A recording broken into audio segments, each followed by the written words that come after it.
എഡ്യൂകസ്റ്റ് അക്കാദമിയുടെ ഒരു പുതിയ വീഡിയോയിലേക്ക് സ്വാഗതം. ഇന്നത്തെ വീഡിയോയിലൂടെ നമ്മൾ നോക്കുന്നത് ഇനി വരുന്ന PSCയുടെ പരീക്ഷയിൽ പ്രതീക്ഷിക്കാവുന്ന 50 ചോദ്യങ്ങളുടെ ഒരു മോക്ക് ടെസ്റ്റാണ്. എല്ലാം തന്നെ വളരെ പ്രധാനപ്പെട്ട ചോദ്യങ്ങളാണ് ഉൾപ്പെടുത്തിയിട്ടുള്ളത്. വീഡിയോ മുഴുവനായിട്ട് കാണാൻ ശ്രമിക്കുക. ചോദ്യങ്ങളിലേക്ക് കടക്കാം. കേരളത്തിൽ ആദ്യത്തെ സാമൂഹ്യ പരിഷ്കരണ പ്രസ്ഥാനമായി പരിഗണിക്കുന്ന പ്രസ്ഥാനം ഏതാണ്? കേരളത്തിൽ ആദ്യത്തെ സാമൂഹ്യ പരിഷ്കരണ പ്രസ്ഥാനമായി പരിഗണിക്കുന്ന പ്രസ്ഥാനം ഏതാണ്? ഓപ്ഷൻ ഡി, സമത്വ സമാജം. സമത്വ സമാജമാണ് കേരളത്തിലെ ആദ്യത്തെ സാമൂഹ്യ പരിഷ്കരണ പ്രസ്ഥാനമായി പരിഗണിക്കുന്ന പ്രസ്ഥാനം. വൈകുണ്ഠസ്വാമികൾ 1836 സമത്വ സമാജം സ്ഥാപിച്ചത്. ഇന്ത്യയിൽ വരുമാന നികുതി പിരിക്കാനുള്ള അവകാശം ആർക്കാണ്? ഇന്ത്യയിൽ വരുമാന നികുതി പിരിക്കാനുള്ള അവകാശം ആർക്കാണ്? ഓപ്ഷൻ സി, കേന്ദ്ര ഗവൺമെൻറ്റിന്. ഇന്ത്യയിൽ വരുമാന നികുതി പിരിക്കാനുള്ള അവകാശം കേന്ദ്ര ഗവൺമെൻറ്റിനാണ്. ഭരണഘടനയുടെ 270 അനുച്ഛേദം അനുസരിച്ചാണ് കേന്ദ്ര ഗവൺമെൻറ് വരുമാന നികുതി പിരിക്കുന്നത്. ചുവടെ കൊടുത്തിരിക്കുന്നവയിൽ ഇന്ത്യയുടെ ഏറ്റവും വടക്കു ഭാഗത്തായി സ്ഥിതി ചെയ്യുന്ന പർവ്വതനിര ഏതാണ്? തന്നിരിക്കുന്നവയിൽ ഇന്ത്യയുടെ ഏറ്റവും വടക്കു ഭാഗത്തായി സ്ഥിതി ചെയ്യുന്ന പർവ്വതനിര ഏതാണ്? Option C, Himadri. തന്നിരിക്കുന്നവയിൽ ഹിമാദ്രിയാണ് ഇന്ത്യയുടെ ഏറ്റവും വടക്കു ഭാഗത്തായി സ്ഥിതി ചെയ്യുന്ന പർവ്വതനിര. ഹിമാലയത്തിലെ ഏറ്റവും വടക്കേറ്റത്തുള്ള പർവ്വതനിരയാണ് ഹിമാദ്രി അല്ലെങ്കിൽ ഗ്രേറ്റർ ഹിമാലയം. ലോകത്തിലെ ഏറ്റവും ഉയരം കൂടിയ കൊടുമുടിയായ എവറസ്റ്റ് സ്ഥിതി ചെയ്യുന്നത് ഈ നിരയിലാണ്. രക്തസാക്ഷികളുടെ രാജകുമാരൻ എന്ന വിശേഷണം ലഭിച്ച സ്വാതന്ത്ര്യ സമര സേനാനി. രക്തസാക്ഷികളുടെ രാജകുമാരൻ എന്ന വിശേഷണം ലഭിച്ച സ്വാതന്ത്ര്യ സമര സേനാനി. Option C, Bhagat Singh. ഭഗത് സിംഗ് ആണ് രക്തസാക്ഷികളുടെ രാജകുമാരൻ എന്ന വിശേഷണം ലഭിച്ച സ്വാതന്ത്ര്യ സമര സേനാനി. ബ്രിട്ടീഷുകാർ തൂക്കിലേറ്റിയ ഏറ്റവും പ്രായം കുറഞ്ഞ വിപ്ലവകാരികളിൽ ഒരാളായിരുന്നു ഭഗത് സിംഗ്. അദ്ദേഹത്തെ 1931 മാർച്ച് 23 തൂക്കിലേറ്റിയത്. എത്ര മൗലിക കടമകളാണ് ഇപ്പോൾ ഭരണഘടനയിൽ ഉള്ളത്? എത്ര മൗലിക കടമകളാണ് ഇപ്പോൾ ഭരണഘടനയിൽ ഉള്ളത്? 11 മൗലിക കടമകളാണ് ഇപ്പോൾ ഭരണഘടനയിൽ ഉള്ളത്. 1976 42 ഭേദഗതിയിലൂടെയാണ് മൗലിക കടമകൾ ഭരണഘടനയിൽ ഉൾപ്പെടുത്തിയത്. തുടക്കത്തിൽ 10 ആയിരുന്നു. 2002 86 ഭേദഗതിയിലൂടെയാണ് 11 വർദ്ധിപ്പിച്ചത്. പാർലമെന്റിൽ വിശ്വാസ പ്രമേയം അവതരിപ്പിക്കുന്നത് ആരാണ്? പാർലമെന്റിൽ വിശ്വാസ പ്രമേയം അവതരിപ്പിക്കുന്നത് ആരാണ്? ഓപ്ഷൻ ഡി, പ്രധാനമന്ത്രി. പ്രധാനമന്ത്രിയാണ് പാർലമെന്റിൽ വിശ്വാസ പ്രമേയം അവതരിപ്പിക്കുന്നത്. ഭരണകക്ഷിക്കോ മന്ത്രിസഭയ്ക്കോ സഭയിൽ ഭൂരിപക്ഷമുണ്ടോ എന്ന് തെളിയിക്കാനാണ് പ്രധാനമന്ത്രിയോ ഭരണകക്ഷി അംഗങ്ങളോ വിശ്വാസ പ്രമേയം അവതരിപ്പിക്കുന്നത്. മയ്യഴി ഗാന്ധി എന്നറിയപ്പെടുന്ന സ്വാതന്ത്ര്യ സമര സേനാനി ആരാണ്? മയ്യഴി ഗാന്ധി എന്ന പേരിൽ അറിയപ്പെടുന്ന സ്വാതന്ത്ര്യ സമര സേനാനി ആരാണ്? IK Kumaran master. IK Kumaran മാസ്റ്ററാണ് മയ്യഴി ഗാന്ധി എന്നറിയപ്പെടുന്ന സ്വാതന്ത്ര്യ സമര സേനാനി. പുതുച്ചേരിയുടെ ഭാഗമായ മയ്യഴിയെ ഫ്രഞ്ച് ഭരണത്തിൽ നിന്നും മോചിപ്പിക്കാൻ നേതൃത്വം നൽകിയതിനാലാണ് IK കുമാരൻ മാസ്റ്ററെ മയ്യഴി ഗാന്ധി എന്ന് വിളിക്കുന്നത്. കേരളത്തിൽ ഏറ്റവും കൂടുതൽ കാണുന്ന ഭൂപ്രകൃതി വിഭാഗം ഏതാണ്? കേരളത്തിൽ ഏറ്റവും കൂടുതൽ കാണുന്ന ഭൂപ്രകൃതി വിഭാഗം ഏതാണ്? ഓപ്ഷൻ എ, മലനാട്. മലനാടാണ് കേരളത്തിൽ ഏറ്റവും കൂടുതൽ കാണുന്ന ഭൂപ്രകൃതി വിഭാഗം. സോളാർ പാനലിൽ സെല്ലുകൾ തമ്മിൽ ബന്ധിപ്പിക്കാൻ ഉപയോഗിക്കുന്ന ലോഹം. സോളാർ പാനലിൽ സെല്ലുകൾ തമ്മിൽ ബന്ധിപ്പിക്കാൻ ഉപയോഗിക്കുന്ന ലോഹം. ഓപ്ഷൻ ഡി, വെള്ളി. വെള്ളിയാണ് സോളാർ പാനലിൽ സെല്ലുകൾ തമ്മിൽ ബന്ധിപ്പിക്കാൻ ഉപയോഗിക്കുന്ന ലോഹം. വെള്ളി വൈദ്യുതിയുടെ ഒരു മികച്ച ചാലകമായതിനാലാണ് ഈ ലോഹം ഉപയോഗിക്കുന്നത്. 100 ഡിഗ്രി സെൽഷ്യസിന് സമാനമായ ഫാരൻഹീറ്റ്. 100 ഡിഗ്രി സെൽഷ്യസിന് സമാനമായ ഫാരൻഹീറ്റ്. Option B, 212. 212 ഫാരൻഹീറ്റാണ് 100 ഡിഗ്രി സെൽഷ്യസിന് സമാനമായ ഫാരൻഹീറ്റ്. ഗാന്ധിജി നേതൃത്വം കൊടുത്ത ഖേഡ കർഷക സമരം നടന്ന വർഷം. ഗാന്ധിജി നേതൃത്വം കൊടുത്ത ഖേഡ കർഷക സമരം നടന്ന വർഷം. Option B, 1918. ഗാന്ധിജി നേതൃത്വം കൊടുത്ത ഖേഡ കർഷക സമരം നടന്നത് 1918 ഖേഡ സത്യാഗ്രഹം ഗാന്ധിജി ഇന്ത്യയിൽ നടത്തിയ ആദ്യത്തെ നിസ്സഹകരണ സമരമായി കണക്കാക്കപ്പെടുന്നു. കേരളത്തിലെ ഏറ്റവും വലിയ കൊടുമുടിയായ ആനമുടിയുടെ ഉയരം. കേരളത്തിലെ ഏറ്റവും വലിയ കൊടുമുടിയായ ആനമുടിയുടെ ഉയരം? Option C 2695 metre. 2695 മീറ്ററാണ് കേരളത്തിലെ ഏറ്റവും വലിയ കൊടുമുടിയായ ആനമുടിയുടെ ഉയരം. ദക്ഷിണേന്ത്യയിലെയും പശ്ചിമഘട്ടത്തിലെയും ഏറ്റവും ഉയർന്ന കൊടുമുടിയാണ് ആനമുടി.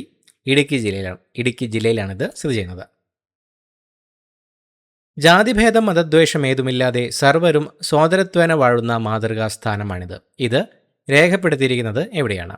ജാതിഭേദം മതദ്വേഷം ഏതുമില്ലാതെ സർവരും സോദരത്വേന വാഴുന്ന മാതൃകാ സ്ഥാനമാണിത്. ഇത് രേഖപ്പെടുത്തിയിരിക്കുന്നത് എവിടെയാണ്? ഓപ്ഷൻ ബി അരുവിപ്പുറം ക്ഷേത്രം. അരുവിപ്പുറം ക്ഷേത്രത്തിലാണ് ജാതിഭേദ മതദ്വേഷം ഏതുമില്ലാതെ സർവരും സോദരത്വേന വാഴുന്ന മാതൃകാ സ്ഥാനമാണിത് എന്ന് രേഖപ്പെടുത്തിയിരിക്കുന്നത്. 1888 അരുവിപ്പുറം പ്രതിഷ്ഠാവേളയിലാണ് ശ്രീനാരായണ ഗുരു ഈ വിഖ്യാതമായ വരികൾ അവിടെ കുറിച്ചത്. എംഫിസീമ എന്ന രോഗം ബാധിക്കുന്ന ശരീരാവയവം ഏതാണ്? എംഫിസീമ എന്ന രോഗം ബാധിക്കുന്ന ശരീരാവയവം? ഓപ്ഷൻ ഡി ശ്വാസകോശം. ശ്വാസകോശമാണ് എംഫിസീമ എന്ന രോഗം ബാധിക്കുന്ന ശരീരാവയവം. പ്രധാനമായും പുകവലി മൂലമുണ്ടാകുന്ന ഒരു ശ്വാസകോശ രോഗമാണ് എംഫിസീമ. ഇന്ത്യൻ പുരാവസ്തു ശാസ്ത്രത്തിൻ്റെ പിതാവ്? ഇന്ത്യൻ പുരാവസ്തു ശാസ്ത്രത്തിൻ്റെ പിതാവ്? Option A Alexander Cunningham. Alexander കണ്ണിങ്ഹാമാണ് ഇന്ത്യൻ പുരാവസ്തു ശാസ്ത്രത്തിൻ്റെ പിതാവ്. അലക്സാണ്ടർ കണ്ണിങ്ഹാമാണ് ആർക്കിയോളജിക്കൽ സർവേ ഓഫ് ഇന്ത്യയുടെ ആദ്യത്തെ ഡയറക്ടർ ജനറൽ. 1904 SNDPയുടെ ആദ്യ വാർഷിക യോഗം നടന്നത് എവിടെയാണ്? 1904 SNDPയുടെ ആദ്യ വാർഷിക യോഗം നടന്നത് എവിടെയായിരുന്നു? Option C Aruvippuram. 1904 SNDPയുടെ ആദ്യ വാർഷിക യോഗം നടന്നത് അരുവിപ്പുറത്തായിരുന്നു. 1903 രൂപീകൃതമായ SNDP യോഗത്തിൻ്റെ ആദ്യ ജനറൽ സെക്രട്ടറി ആയിരുന്നു കുമാരനാശാൻ. ചേറ്റൂർ ശങ്കരൻ നായർ ഇന്ത്യൻ നാഷണൽ കോൺഗ്രസിൻ്റെ പ്രസിഡന്റായത് ഏത് സമ്മേളനത്തിൽ വെച്ചാണ്? ചേറ്റൂർ ശങ്കരൻ നായർ ഇന്ത്യൻ നാഷണൽ കോൺഗ്രസിൻ്റെ പ്രസിഡന്റായത് ഏത് സമ്മേളനത്തിൽ വെച്ചായിരുന്നു? Option A Amaravati. Chettur Sankaran Nair Indian National കോൺഗ്രസിൻ്റെ പ്രസിഡന്റായത് അമരാവതി സമ്മേളനത്തിൽ വെച്ചായിരുന്നു. 1897 അമരാവതിയിൽ നടന്ന സമ്മേളനത്തിലാണ് സി ശങ്കരൻ നായർ അധ്യക്ഷത വഹിച്ചത്. കോൺഗ്രസ് പ്രസിഡന്റായ ഏക മലയാളിയാണ് അദ്ദേഹം. തമിഴ്നാടിൻ്റെ സംസ്ഥാന മൃഗം? തമിഴ്നാടിൻ്റെ സംസ്ഥാന മൃഗം ഏതാണ്? Option B വരയാട്. വരയാടാണ് തമിഴ്നാടിൻ്റെ സംസ്ഥാന മൃഗം. പശ്ചിമഘട്ടത്തിൽ മാത്രം കണ്ടുവരുന്ന വംശനാശ ഭീഷണി നേരിടുന്ന ഒരു ജീവിയാണ് വരയാട്. നീലഗിരി താർ. കേരളത്തിലെ ദേശീയ ജലപാത താഴെ പറയുന്നവയിൽ ഏതാണ്? കേരളത്തിലെ ദേശീയ ജലപാത താഴെ പറയുന്നവയിൽ ഏതാണ്? ഓപ്ഷൻ ബി കൊല്ലം കോട്ടപ്പുറം. കൊല്ലം കോട്ടപ്പുറം ദേശീയ ജലപാത. കേരളത്തിലെ ദേശീയ ജലപാതയാണ് കൊല്ലം കോട്ടപ്പുറം. 2016 ദേശീയ ജലപാത നിയമം അനുസരിച്ച് കോഴിക്കോട് വരെ ഇത് നീട്ടിയിട്ടുണ്ട്. ഫ്ലാഗുകളെ പറ്റിയുള്ള പഠനത്തിനെ ഏത് സൂചിപ്പിക്കുന്നു? തന്നിരിക്കുന്നവയിൽ ഫ്ലാഗുകളെ പറ്റിയുള്ള പഠനം ഏതിനെയാണ് സൂചിപ്പിക്കുന്നത്? Option D വെക്സിലോളജി. വെക്സിലോളജിയാണ് ഫ്ലാഗുകളെ പറ്റിയുള്ള പഠനം. താഴെ പറയുന്നവയിൽ ഏത് സ്ഥലത്താണ് പെൻസിലിൻ നിർമ്മാണശാല സ്ഥിതി ചെയ്യുന്നത്? തന്നിരിക്കുന്നവയിൽ ഏത് സ്ഥലത്താണ് പെൻസിലിൻ നിർമ്മാണശാല സ്ഥിതി ചെയ്യുന്നത്? Option B Pimpri. തന്നിരിക്കുന്നവയിൽ പിംപ്രി എന്ന സ്ഥലത്താണ് പെൻസിലിൻ നിർമ്മാണശാല സ്ഥിതി ചെയ്യുന്നത്. മഹാരാഷ്ട്രയിലെ പൂനെക്കടുത്താണ് ഹിന്ദുസ്ഥാൻ ആൻറ്റിബയോട്ടിക്സ് ലിമിറ്റഡിൻ്റെ പിംപ്രി പ്ലാന്റ് സ്ഥിതി ചെയ്യുന്നത്. മനുഷ്യഹൃദയത്തിൻ്റെ ആവരണത്തിൻ്റെ പേര്? മനുഷ്യഹൃദയത്തിൻ്റെ ആവരണത്തിൻ്റെ പേര്? Option C pericardium. പെരികാർഡിയമാണ് മനുഷ്യഹൃദയത്തിൻ്റെ ആവരണം. ഹൃദയത്തെ ബാഹ്യമായ ആഘാതങ്ങളിൽ നിന്ന് സംരക്ഷിക്കുന്ന 2 പാളികളുള്ള ആവരണമാണ് പെരികാർഡിയം. സാധാരണ ഊഷ്മാവിൽ ദ്രാവകാവസ്ഥയിലുള്ള മൂലകം? തന്നിരിക്കുന്നവയിൽ സാധാരണ ഊഷ്മാവിൽ ദ്രാവകാവസ്ഥയിലുള്ള മൂലകം ഏതാണ്? Option B bromine. തന്നിരിക്കുന്നവയിൽ ബ്രോമിൻ എന്ന മൂലകമാണ് സാധാരണ ഊഷ്മാവിൽ ദ്രാവകാവസ്ഥയിലുള്ള മൂലകം. സാധാരണ ഊഷ്മാവിൽ ദ്രാവകാവസ്ഥയിലുള്ള ഏക ലോഹം മെർക്കുറിയും ഏക അലോഹം ബ്രോമിനും ആണ്. ബിഷപ്പ് എന്ന പദം ഏത് കളിയുമായി ബന്ധപ്പെട്ടിരിക്കുന്നു? ബിഷപ്പ് എന്ന പദം തന്നിരിക്കുന്നവയിൽ ഏത് കളിയുമായിട്ടാണ് ബന്ധപ്പെട്ടിരിക്കുന്നത്? Option C chess. ബിഷപ്പ് എന്ന പദം ചെസ് ആയിട്ടാണ് ബന്ധപ്പെട്ടിരിക്കുന്നത്. ചെസ് കളിയിൽ ഓരോ കളിക്കാരനും 2 ബിഷപ്പ് വീതം, 2 മന്ത്രിമാർ വീതം ഉണ്ടായിരിക്കും. ആർത്രൈറ്റിസ് ഡാഷിനെ ബാധിക്കുന്ന രോഗമാണ്. ആർത്രൈറ്റിസ് എന്തിനെ ബാധിക്കുന്ന രോഗമാണ്? ഓപ്ഷൻ ഡി സന്ധികളെ. ആർത്രൈറ്റിസ് സന്ധികളെ ബാധിക്കുന്ന ഒരു രോഗമാണ്. താഴെ പറയുന്നതിൽ ഹൈഡ്രജന്റെ ഐസോട്ടോപ്പ് അല്ലാത്തതേതാണ്? Cadmium, protium, deuterium, tritium. തന്നിരിക്കുന്നവയിൽ ഹൈഡ്രജന്റെ ഐസോട്ടോപ്പ് അല്ലാത്തത് ഓപ്ഷൻ എ കാഡ്മിയം. തന്നിരിക്കുന്നവയിൽ കാഡ്മിയമാണ് ഹൈഡ്രജന്റെ ഐസോട്ടോപ്പ് അല്ലാത്തത്. പ്രോട്ടിയം, ഡ്യൂട്ടീരിയം, ട്രിഷ്യം എന്നിവയാണ് ഹൈഡ്രജന്റെ 3 ഐസോട്ടോപ്പുകൾ. കാഡ്മിയം ഒരു ലോഹമാണ്. ഉമിനീർ ഏത് ഭക്ഷ്യഘടകത്തിന്മേലാണ് പ്രവർത്തിക്കുന്നത്? ഉമിനീർ ഏത് ഭക്ഷ്യഘടകത്തിന്മേലാണ് പ്രവർത്തിക്കുന്നത്? ഓപ്ഷൻ ഡി അന്നജം. ഉമിനീർ അന്നജത്തിന്മേലാണ് പ്രവർത്തിക്കുന്നത്. ഉമിനീരിലെ അമലൈസ് അഥവാ ടൈലിൻ എന്ന എൻസൈമാണ് അന്നജത്തെ മാൾട്ടോസ് ആക്കി മാറ്റുന്നത്. തിരുവിതാംകൂറിൽ നിവർത്തന പ്രക്ഷോഭം അരങ്ങേറിയ വർഷം. തിരുവിതാംകൂറിൽ നിവർത്തന പ്രക്ഷോഭം അരങ്ങേറിയ വർഷം ഓപ്ഷൻ സി 1932. തിരുവിതാംകൂറിൽ നിവർത്തന പ്രക്ഷോഭം അരങ്ങേറിയ വർഷം 1932 സർക്കാർ സർവീസുകളിൽ ജനസംഖ്യാനുപാതികമായ സംവരണം ആവശ്യപ്പെട്ടാണ് 1932 നിവർത്തന പ്രക്ഷോഭം ആരംഭിച്ചത്. കാലിയം എന്നത് ഏത് മൂലകത്തിൻ്റെ ലാറ്റിൻ നാമമാണ്? കാലിയം എന്നത് ഏത് മൂലകത്തിൻ്റെ ലാറ്റിൻ നാമമാണ്? Option A potassium. കാലിയം എന്നത് പൊട്ടാസ്യം എന്ന മൂലകത്തിൻ്റെ ലാറ്റിൻ നാമമാണ്. പൊട്ടാസ്യത്തിൻ്റെ രാസചിഹ്നമായ കെ അതിൻ്റെ ലാറ്റിൻ നാമമായ കാലിയത്തിൽ നിന്നാണ് ഉണ്ടായത്. സ്വദേശാഭിമാനി പത്രം 1905 ജനുവരി 11 ആരംഭിച്ചത് ആരാണ്? സ്വദേശാഭിമാനി എന്ന പത്രം 1905 ജനുവരി 11 ആരംഭിച്ചത് ആരായിരുന്നു? ഓപ്ഷൻ എ വക്കം അബ്ദുൽ ഖാദർ മൗലവി. വക്കം അബ്ദുൽ ഖാദർ മൗലവിയായിരുന്നു സ്വദേശാഭിമാനി പത്രം 1905 ജനുവരി 11 ആരംഭിച്ചത്. വക്കം മൗലവി 5 തെങ്ങിൽ നിന്ന് ആരംഭിച്ച ഈ പത്രത്തിൻ്റെ പത്രാധിപരായിരുന്നു സ്വദേശാഭിമാനി രാമകൃഷ്ണപിള്ള. താഷ്കന്റ് കരാറിൽ ഒപ്പുവെച്ച ഇന്ത്യൻ പ്രധാനമന്ത്രി ആരാണ്? താഷ്കന്റ് കരാറിൽ ഒപ്പുവെച്ച ഇന്ത്യൻ പ്രധാനമന്ത്രി ഓപ്ഷൻ സി ലാൽ ബഹദൂർ ശാസ്ത്രി. ലാൽ ബഹദൂർ ശാസ്ത്രിയാണ് താഷ്കന്റ് കരാറിൽ ഒപ്പുവെച്ച ഇന്ത്യൻ പ്രധാനമന്ത്രി. 1965 ഇന്ത്യ പാക് യുദ്ധത്തിന് ശേഷം 1966 ഈ കരാറിൽ ഒപ്പുവെച്ചത്. ഇന്ത്യയിലെ ഏറ്റവും വലിയ ബയോസ്ഫിയർ റിസർവ് ഏതാണ്? തന്നിരിക്കുന്നവയിൽ ഇന്ത്യയിലെ ഏറ്റവും വലിയ ബയോസ്ഫിയർ റിസർവ് ഏതാണ്? Option D Rann of Kutch. Rann of Kutch ആണ് ഇന്ത്യയിലെ ഏറ്റവും വലിയ ബയോസ്ഫിയർ റിസർവ്. ഗുജറാത്തിലാണിത് സ്ഥിതി ചെയ്യുന്നത്. ഇന്ത്യൻ നാഷണൽ കോൺഗ്രസിൻ്റെ ആദ്യ വനിതാ പ്രസിഡന്റ് ആരായിരുന്നു? ഇന്ത്യൻ നാഷണൽ കോൺഗ്രസിൻ്റെ ആദ്യ വനിതാ പ്രസിഡന്റ് ആരായിരുന്നു? Option A Annie Besant. Annie Besant ആയിരുന്നു ഇന്ത്യൻ നാഷണൽ കോൺഗ്രസിൻ്റെ ആദ്യത്തെ വനിതാ പ്രസിഡന്റ്. 1917 കൊൽക്കത്ത സമ്മേളനത്തിലാണ് ആനി ബസന്റ് പ്രസിഡന്റായത്. കോൺഗ്രസ് പ്രസിഡന്റായ ആദ്യ ഇന്ത്യൻ വനിത സരോജിനി നായിഡു ആണ്. കേരള സ്റ്റേറ്റ് വാട്ടർ ട്രാൻസ്പോർട്ട് വകുപ്പിൻ്റെ ആസ്ഥാനം എവിടെയാണ്? കേരള സ്റ്റേറ്റ് വാട്ടർ ട്രാൻസ്പോർട്ട് വകുപ്പിൻ്റെ ആസ്ഥാനം എവിടെയാണ്? Option B Alappuzha. ആലപ്പുഴയിലാണ് കേരള സ്റ്റേറ്റ് വാട്ടർ ട്രാൻസ്പോർട്ട് വകുപ്പിൻ്റെ ആസ്ഥാനം. 1968 കേരള സ്റ്റേറ്റ് വാട്ടർ ട്രാൻസ്പോർട്ട് വകുപ്പ് സ്ഥാപിതമായത്. കോഴിക്കോട് ജില്ലയിലെ ഉറുമി ജലവൈദ്യുത പദ്ധതിയുമായി സഹകരിച്ചിരിക്കുന്ന രാജ്യമേതാണ്? കോഴിക്കോട് ജില്ലയിലെ ഉറുമി ജലവൈദ്യുത പദ്ധതിയുമായി സഹകരിച്ചിരിക്കുന്ന രാജ്യം ഓപ്ഷൻ ഡി ചൈന. ചൈനയാണ് കോഴിക്കോട് ജില്ലയിലെ ഉറുമി ജലവൈദ്യുത പദ്ധതിയുമായി സഹകരിച്ചിരിക്കുന്ന രാജ്യം.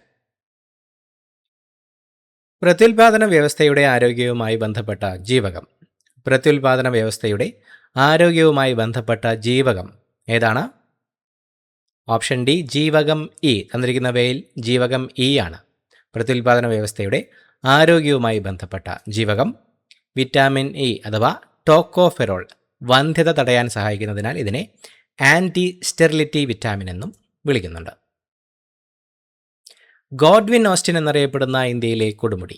ഗോഡ്വിൻ ഓസ്റ്റിൻ എന്നറിയപ്പെടുന്ന ഇന്ത്യയിലെ കൊടുമുടി option B mount K2. Mount K2 ആണ് ഗോഡ്വിൻ ഓസ്റ്റൻ എന്ന പേരിൽ അറിയപ്പെടുന്ന ഇന്ത്യയിലെ കൊടുമുടി. കാരക്കോറം പർവ്വതനിരയിൽ സ്ഥിതി ചെയ്യുന്ന മൗണ്ട് കെ2 കൊടുമുടിയുടെ ഉയരം 8611 മീറ്റർ ആണ്. 8611 മീറ്റർ. ആദ്യ ഇന്ത്യൻ ദേശീയ പതാകയിലെ 8 താമരകൾ എന്തിനെയാണ് സൂചിപ്പിച്ചത്? ആദ്യ ഇന്ത്യൻ ദേശീയ പതാകയിലെ 8 താമരകൾ എന്തിനെയാണ് സൂചിപ്പിച്ചത്? ഓപ്ഷൻ ഡി ബ്രിട്ടീഷ് ഇന്ത്യൻ പ്രവിശ്യകൾ. ആദ്യ ഇന്ത്യൻ ദേശീയ പതാകയിലെ 8 താമരകൾ സൂചിപ്പിച്ചിരുന്നത് ബ്രിട്ടീഷ് ഇന്ത്യൻ പ്രവിശ്യകളെ ആയിരുന്നു. ദേശീയ വിദ്യാഭ്യാസ ദിനമായി ആചരിക്കുന്ന ദിവസം. ദേശീയ വിദ്യാഭ്യാസ ദിനമായി ആചരിക്കുന്ന ദിവസം ഏതാണ്? Option A November 11. നവംബർ 11 ദേശീയ വിദ്യാഭ്യാസ ദിനമായി ആചരിക്കുന്ന ദിവസം. ഇന്ത്യയുടെ ആദ്യ വിദ്യാഭ്യാസ മന്ത്രിയായിരുന്ന മൗലാന അബുൽ കലാം ആസാദിൻ്റെ ജന്മദിനമാണ് വിദ്യാഭ്യാസ ദിനമായി ആചരിക്കുന്നത്. സാരേ ജഹാംസെ അച്ഛ എന്ന ഗാനം രചിച്ചത് ആരാണ്? സാരേ ജഹാംസെ അച്ഛ എന്ന ഗാനം രചിച്ചത് ഓപ്ഷൻ ഡി മുഹമ്മദ് ഇക്ബാൽ. മുഹമ്മദ് ഇക്ബാലാണ് സാരേ ജഹാംസെ അച്ഛ എന്ന ഗാനം രചിച്ചത്.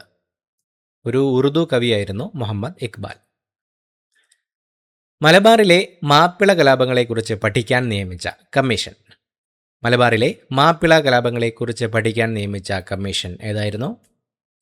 Option D William Logan. William Logan കമ്മീഷനായിരുന്നു മലബാറിലെ മാപ്പിള കലാപങ്ങളെക്കുറിച്ച് പഠിക്കാൻ നിയമിച്ച കമ്മീഷൻ. മലബാർ കളക്ടറായിരുന്ന വില്യം ലോഗനാണ് പ്രസിദ്ധമായ മലബാർ മാനുവൽ രചിച്ചത്. പരമ്പരാഗത കൃഷിരീതികളെയും വിത്തിനങ്ങളെയും സംരക്ഷിക്കാനായി നവധാന്യ എന്ന പ്രസ്ഥാനം രൂപീകരിച്ച പരിസ്ഥിതി പ്രവർത്തക ആരാണ്? പരമ്പരാഗത കൃഷിരീതികളെയും വിത്തിനങ്ങളെയും സംരക്ഷിക്കാനായി നവധാന്യ എന്ന പ്രസ്ഥാനം രൂപീകരിച്ച പരിസ്ഥിതി പ്രവർത്തക. Option C Vandana Shiva. വന്ദന ശിവയാണ് പരമ്പരാഗത കൃഷിരീതികളെയും വിത്തിനങ്ങളെയും സംരക്ഷിക്കാനായി നവധാന്യ എന്ന പ്രസ്ഥാനം രൂപീകരിച്ച പരിസ്ഥിതി പ്രവർത്തക. പൂർണ്ണമായും മലയാളത്തിൽ പ്രസിദ്ധീകരിച്ച ആദ്യ പുസ്തകം. പൂർണ്ണമായും മലയാളത്തിൽ പ്രസിദ്ധീകരിച്ച ആദ്യത്തെ പുസ്തകം. Option D സംക്ഷേപ വേദാർത്ഥം. സംക്ഷേപ വേദാർത്ഥമാണ് പൂർണ്ണമായും മലയാളത്തിൽ പ്രസിദ്ധീകരിച്ച ആദ്യത്തെ പുസ്തകം. 1772 റോമിൽ വെച്ചാണ് സംക്ഷേപ വേദാർത്ഥം അച്ചടിച്ചത്. ക്ലമന്റ് പിയാനിയസ് ആണ് ഇതിൻ്റെ കർത്താവ്. ഏത് ജില്ലയിലെ തനതായ കലാരൂപമാണ് പൊറാട്ട് നാടകം? ഏത് ജില്ലയിലെ തനതായ കലാരൂപമാണ് പൊറാട്ട് നാടകം? Option D Palakkad. പാലക്കാട് ജില്ലയിലെ തനതായ ഒരു കലാരൂപമാണ് പൊറാട്ട് നാടകം. പാലക്കാട് ജില്ലയിലെ കൊയ്ത്തുത്സവങ്ങളോടനുബന്ധിച്ച് അവതരിപ്പിക്കപ്പെടുന്ന ഹാസ്യപ്രധാനമായ ഒരു കലാരൂപമാണിത്. 1947 മുമ്പ് ഇന്ത്യൻ ദേശീയ പതാകയിലെ ചിഹ്നം ഏതായിരുന്നു? 1947 മുമ്പ് ഇന്ത്യൻ ദേശീയ പതാകയിലെ ചിഹ്നം ഏതായിരുന്നു? ഓപ്ഷൻ ബി ചർക്ക. ചർക്കയായിരുന്നു 1947 മുമ്പ് ഇന്ത്യൻ ദേശീയ പതാകയിലെ ചിഹ്നം. പിംഗലി വെങ്കയ്യ ആയിരുന്നു പതാക രൂപകൽപ്പന ചെയ്തത്. പ്രസിദ്ധമായ നളന്ദ സർവകലാശാല സ്ഥാപിച്ചത് ആരാണ്? പ്രസിദ്ധമായ നളന്ദ സർവകലാശാല സ്ഥാപിച്ചത് ആരായിരുന്നു? ഓപ്ഷൻ സി കുമാരഗുപ്തൻ ഒന്നാമൻ. കുമാരഗുപ്തൻ ഒന്നാമനാണ് പ്രസിദ്ധമായ നളന്ദ സർവകലാശാല സ്ഥാപിച്ചത്. ഇന്നത്തെ ബീഹാറിലാണ് ഈ സർവകലാശാല സ്ഥാപിച്ചത്. ലിങ്കൺ ഓഫ് കേരള എന്നറിയപ്പെടുന്നത് ആരെയാണ്? ലിങ്കൺ ഓഫ് കേരള എന്നറിയപ്പെടുന്നത് ആരാണ്? Option A Pandit Karuppan. പണ്ഡിറ്റ് കറുപ്പനാണ് ലിങ്കൺ ഓഫ് കേരള എന്ന പേരിൽ അറിയപ്പെടുന്നത്. താപത്തിൻ്റെ അളവ് നിർണ്ണയിക്കുന്നതിന് ഉപയോഗിക്കുന്ന ഉപകരണം. തന്നിരിക്കുന്നവയിൽ താപത്തിൻ്റെ അളവ് നിർണ്ണയിക്കുന്നതിന് ഉപയോഗിക്കുന്ന ഉപകരണം. Option B calorimeter. തന്നിരിക്കുന്നവയിൽ കലോറിമീറ്ററാണ് താപത്തിൻ്റെ അളവ് നിർണ്ണയിക്കുന്നതിന് ഉപയോഗിക്കുന്ന ഉപകരണം. വസ്തുക്കൾ ആഗിരണം ചെയ്യുന്നതോ പുറത്തുവിടുന്നതോ ആയ താപം അളക്കാൻ കലോറിമീറ്ററാണ് ഉപയോഗിക്കുന്നത്. വായ്പുണ്ണിന് കാരണമാകുന്നത് ഏത് വിറ്റാമിൻ്റെ കുറവാണ്? വായ്പുണ്ണിന് കാരണമാകുന്നത് ഏത് വിറ്റാമിൻ്റെ കുറവാണ്? Option D vitamin B. Vitamin ബിയുടെ കുറവാണ് വായ്പുണ്ണിന് കാരണമാകുന്നത്. വിറ്റാമിൻ B2 റൈബോഫ്ലേവിൻ്റെ കുറവ് മൂലമാണ് വായ്പുണ്ണ് പ്രധാനമായും ഉണ്ടാകുന്നത്. അംബേദ്കറുടെ സമാധി സ്ഥലം ഏത് പേരിൽ അറിയപ്പെടുന്നു? അംബേദ്കറുടെ സമാധി സ്ഥലം ഏത് പേരിലാണ് അറിയപ്പെടുന്നത്? ചൈത്രഭൂമി. ചൈത്രഭൂമി എന്ന പേരിലാണ് അംബേദ്കറുടെ സമാധി സ്ഥലം അറിയപ്പെടുന്നത്. മുംബൈയിലെ ദാദർ ചൗപാത്തിക്ക് സമീപമാണ് ഡോക്ടർ BR അംബേദ്കറുടെ സമാധി സ്ഥലമായ ചൈത്രഭൂമി സ്ഥിതി ചെയ്യുന്നത്. ഇത്രയുമാണ് ചോദ്യങ്ങൾ. പുതിയൊരു വീഡിയോയുമായിട്ട് വീണ്ടും കാണാം. Thank you so much for watching. Have A nice day.